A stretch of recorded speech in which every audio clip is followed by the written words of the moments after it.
Did something sticky or nasty melt on your iron? Not even a problem. Turn your iron to high and let it warm up. While it's heating, grab some wax paper or newspaper and sprinkle a generous amount of salt onto the surface. Now move the hot iron in a back and forth motion for about 1 minute. The salt will grab the residue and clump it up onto the paper. When you're done, you'll have a squeaky clean sole plate. Oops! Did you accidentally drop an egg on the floor or table? Cleaning up a wet egg can be a pain and take tons of paper towels to get it all, but no longer is that the case. Sprinkle a healthy dose of salt on the spill and let it sit for about 10 to 15 minutes. The salt will work as a coagulant and let you brush that eggy mess right into a bag. How exciting! Now, one of the worst things that can happen while cooking is a grease fire, but if you have some salt on hand, you can easily avoid calling the fire department. Grab your salt and pour it directly onto the flames. It'll cut off the flow of oxygen that's working as a catalyst and smother that flame. Did you walk away from the stove for a minute and come back to some nasty burnt food? The caked on grease and food particles can be a real pain to get off the pan. Here's an easy way to do it without much effort. Cover the inside of the pan with a nice layer of salt and then add a little bit of water. The salt-water mixture will slowly lift off all the grease and food particulate from the pan's surface. After about 10 minutes, you can simply wipe away the debris and move on with your life.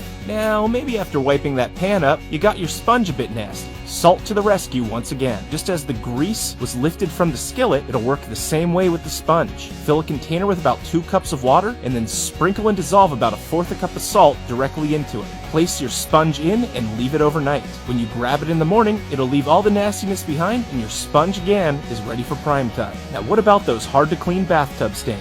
Sometimes Comet and Ajax just won't cut it. So here's what we do. Check your garage for some turpentine and mix it with an equal amount of salt. Here I did about 1 cup of both. Now put on some safety gloves and make sure a window's open. This stuff stinks. Stir the mixture and dissolve as much salt as you can. Now apply the abrasive salt and turpentine potion directly to a sponge and start scrubbing away. After just a minute or so, you'll see those pesky stains lifting off and leaving you with a beautiful porcelain finish. Ah, shiny. Alright, finally. Let's talk about that disgusting hair clog you found in the tub. First, clear all you can with your hands. And now let's make some natural Drano. Measure out 1/4 of a cup of baking soda and 1/4 of a cup of salt. Shake it up a bit and pour it directly into the open drain. Now get yourself about 1/2 a cup of white vinegar and pour it down as well. The reaction will foam up and start eating away at that clog, but you're gonna let this sit for about 15 minutes so it can do its full job. While you wait, boil up a pot of water, pour it directly down the drain, clear out any remaining powder. Boosh! No more clog.